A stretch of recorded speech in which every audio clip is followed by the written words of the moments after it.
What an honour. I'm a little starstruck, I'm not gonna lie. Yeah. You are an absolute icon in the fashion industry. You're a makeup artist. You are a makeup artist of world-class standards. You're amazing.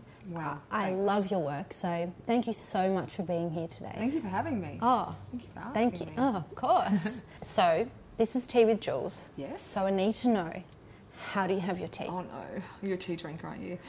Okay, well I have a problem with tea drinkers because they drive me crazy. There's too many options. Okay. My mother-in-law's Is this like, interview over?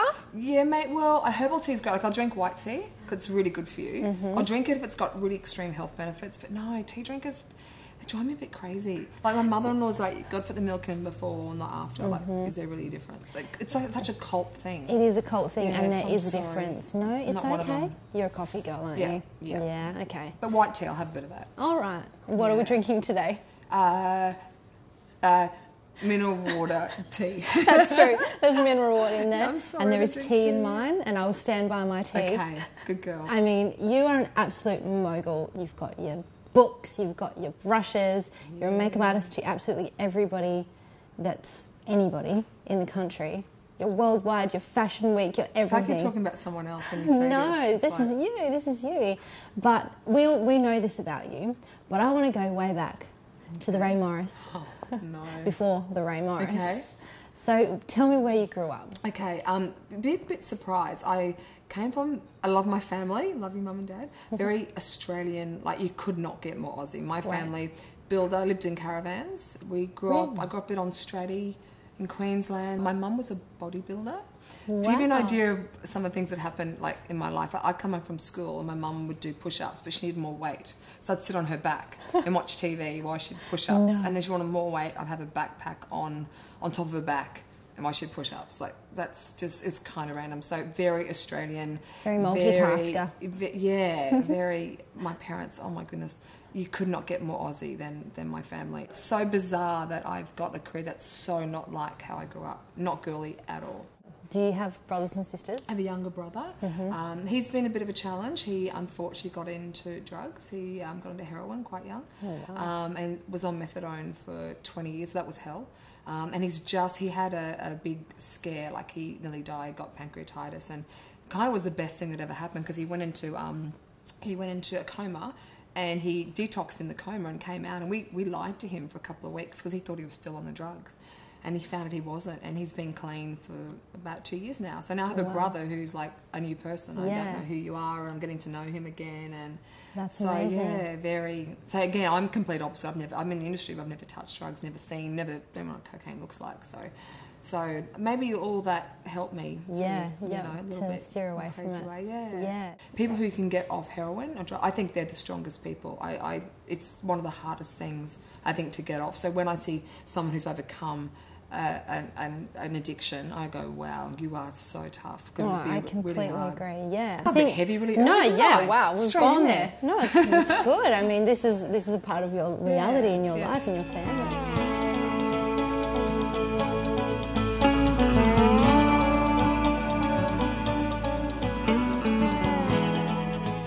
I actually lied to become a hairdresser. I was only like, I was 11, working Saturday mornings, Friday nights and Saturday morning in a salon in Brisbane. I was 11 years old. Are you serious? Yeah, I lied. And then when I turned 13, my mum sent me a 13th birthday cake to the salon, and my boss was like, you've been here for 2 years, illegally employed, get out. Not get out, but she couldn't employ me anymore, and I was devastated. I went to another salon, lied, said I was 16, got an apprenticeship, and then when I had to produce my birth certificate, they were a bit funny about it. So I started my apprenticeship really early, and I was finished when I was 17.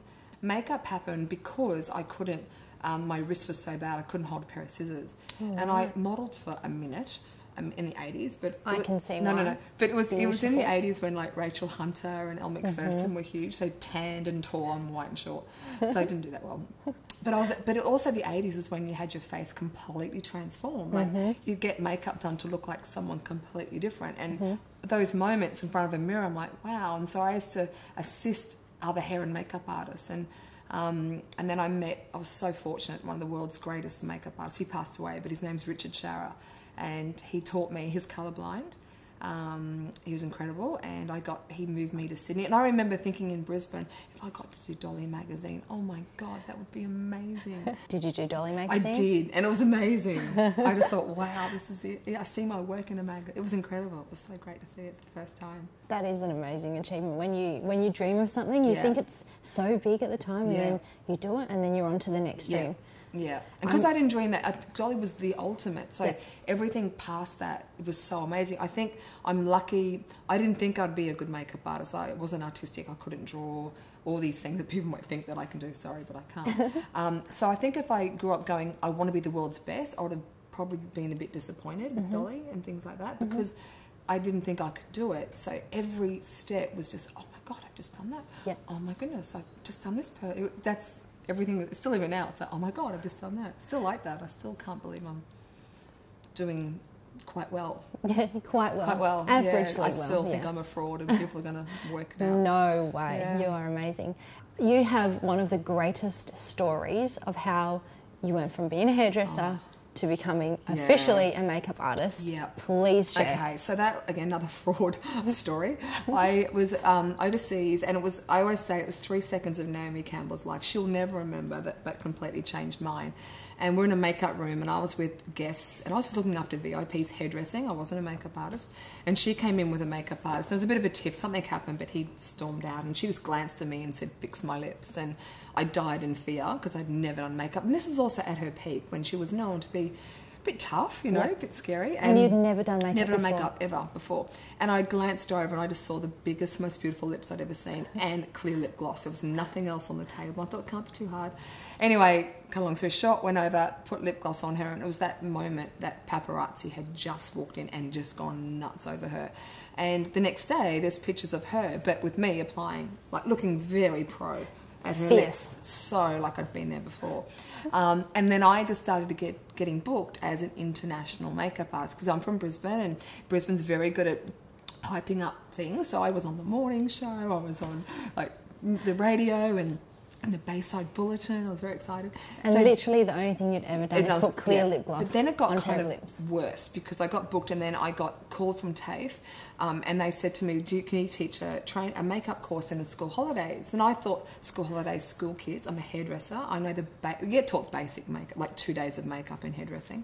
Turned up, TAFE had flown in 30 to 40, I think, of their top trainers to be trained for 2 weeks. I had never done makeup before. So for 2 weeks, I taught myself, and what I did is everyone had a model, and I would say, okay, everyone do red lips. I want to see where you're all at. And I'd go and watch the best red lip person, watch what they did, then walk on the other side of the room and just teach what I saw. I taught myself, like the whole, how bad is that? No, because now I do red lips like you do red lips. So yeah, there's who's invented this red lip really, phenomenon? From someone else.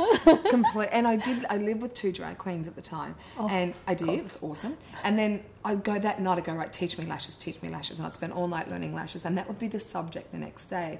But I must say, I did see one of the teachers 10 years later, and he said to me it was the best course he'd ever done, because it was hands-on the whole time. Yeah, they were just painting faces. I just manipulated everybody. I love it. And then I was lucky enough to meet Richard, who was David Bowie's makeup artist. He invented Ziggy Stardust, actually. Wow. He was colourblind, and I was one of his last students. He passed away about 9 years. He was known for the Robert Palmer's, simply the Hot Girls and the Guitar. He did that, and a lot of the Shiseido campaigns. And he taught me, and had 24 hours training with him. And then he said, you're one of the best makeup artists. And I thought, you're talking about someone who no confidence, still can't draw a straight line, can't face paint.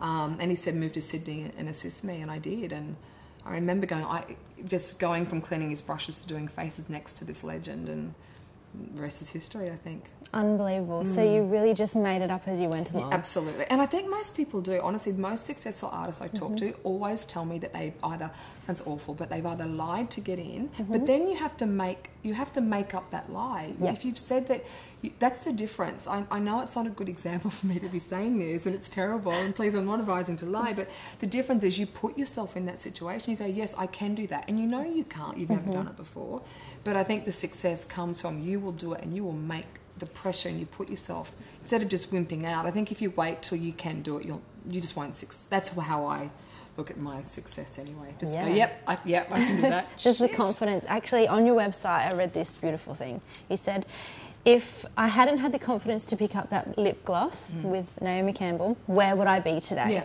Which is a really great question to ask yourself. And with confidence, where could you be tomorrow?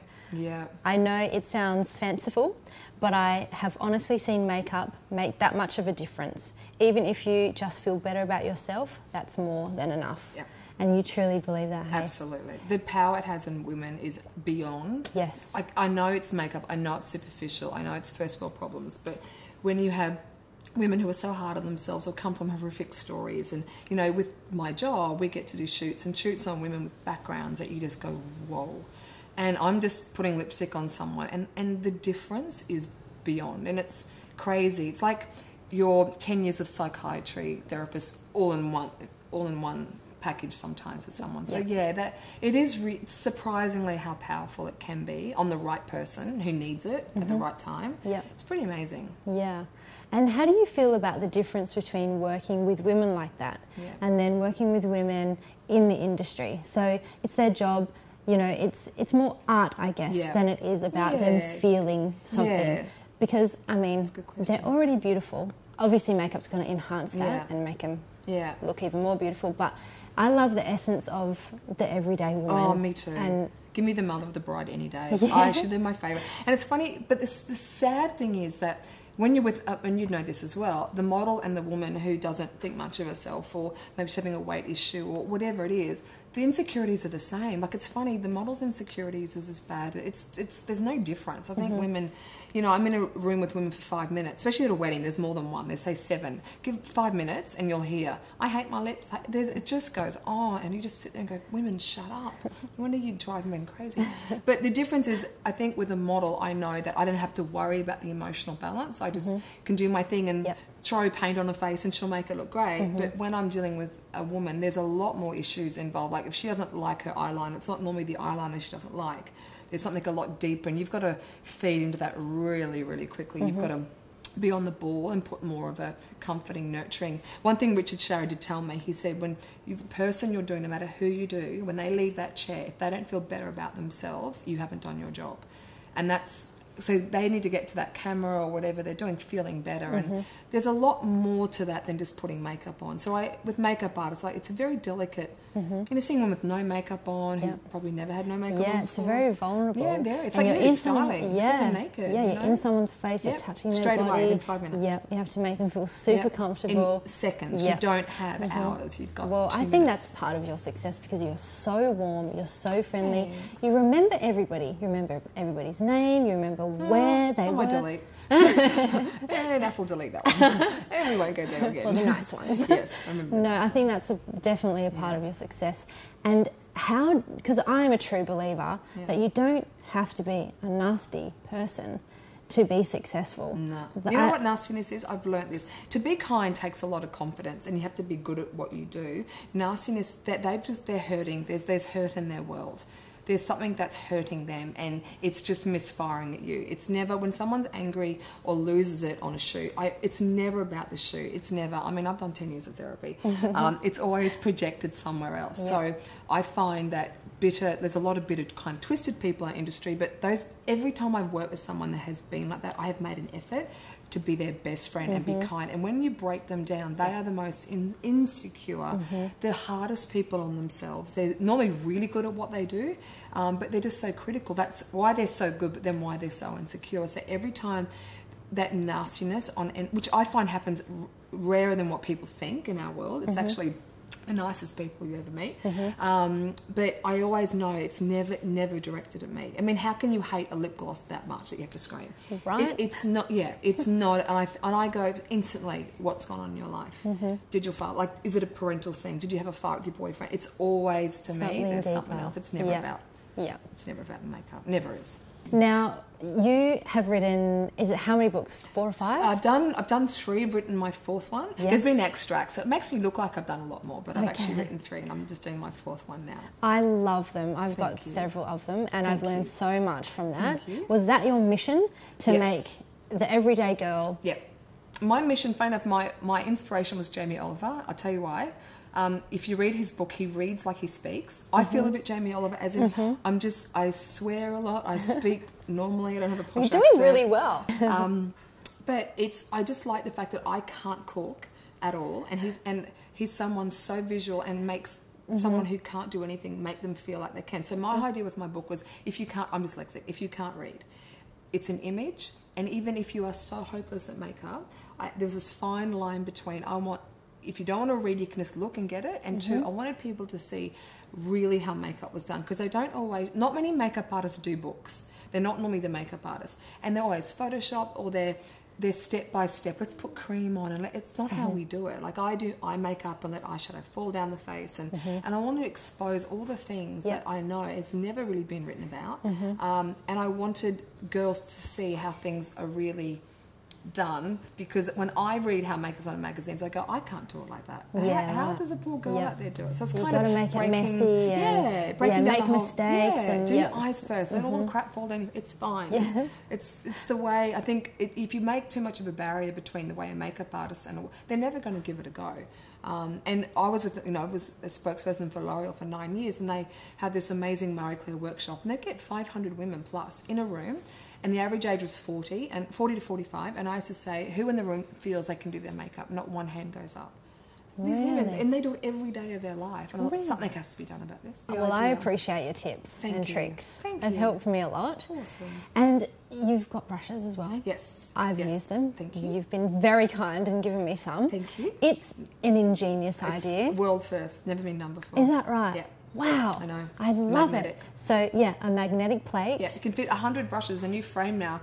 To be honest, I never ever made them to sell. They will never ever, it happened organically. I don't have time to be a salesperson. I never wanted that. And I used to buy makeup brushes, but I love brushes, a great makeup tip that are shaped to a point. I think calligraphy pen, because when they're in a point, you put product on the tip, and then with pressure they blend. Where most brushes that are square or cut off, you put your eyeshadow on, then there's a line you have to blend, and then move the skin. And so I used to shade them in a point. And then when you go and do fashion weeks, like especially in Paris, you get the smallest table, and brush rolls take up half a table, and canisters. And I think, wouldn't it be great if you could throw a brush and it would stand up? And I thought, put a magnet in it. So there you go. It's genius. It's been pretty... And they dry in the same position. You can hang them upside down. If you can't find your keys in your bag, you just roll. If you've got bobby pins stuck in your hair, brush, you'll find it in 2 seconds. Awesome. Helping women. I want to help women. I love that about you. I think that's... the Oprah of makeup. Oh, yes. This is what fascinates me about people that invent things and people that are so successful in business. You have an idea and then it comes to life. And there are so many steps on the way to that moment. My husband has a lot to do with it, because I would quit. I would have quit 10 times. And it's all, you know what it is?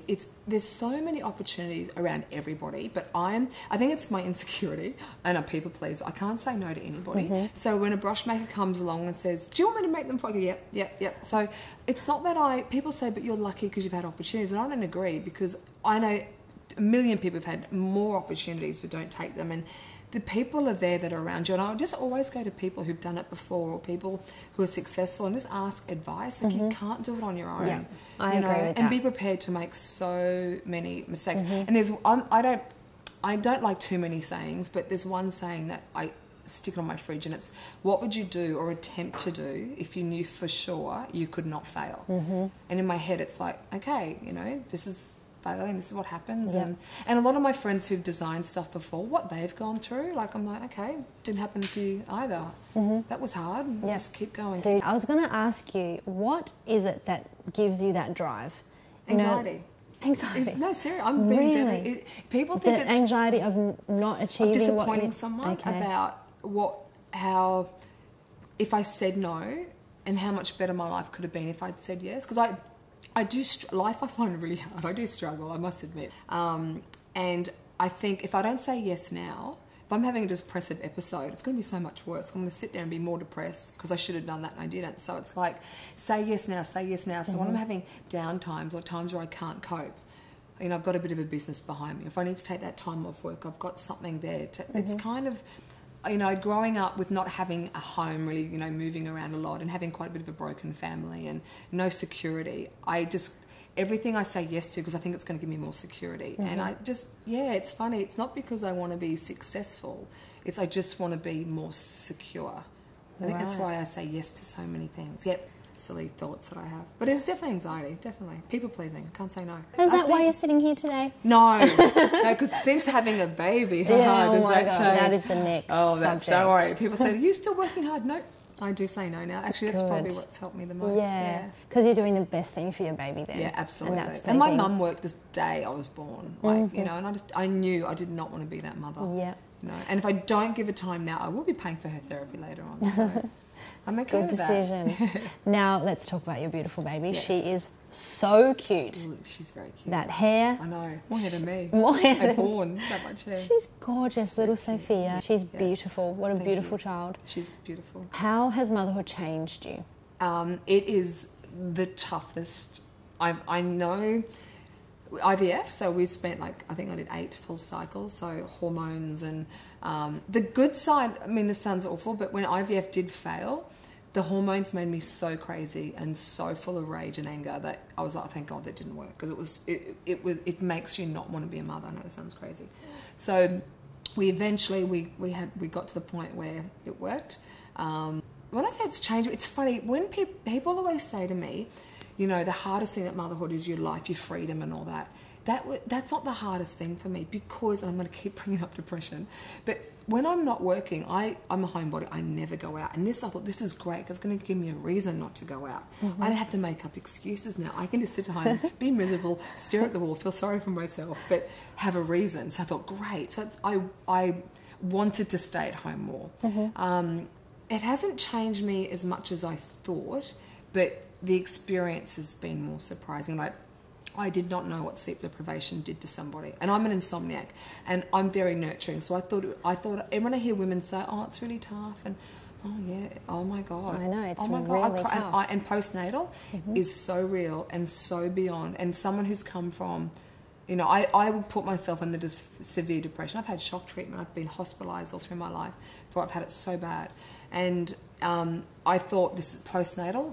Fine, no, this is another, and I'm better now, but it's a different, you just sit there and you just cry all day long, and I know it sounds really negative, and women don't talk about it, and when I say to women, it's so hard. I didn't understand that, you know, when they say you have to feed her every 2 hours, I'm like, what do you mean? Every 2 hours, for how long? Like, for 10 weeks?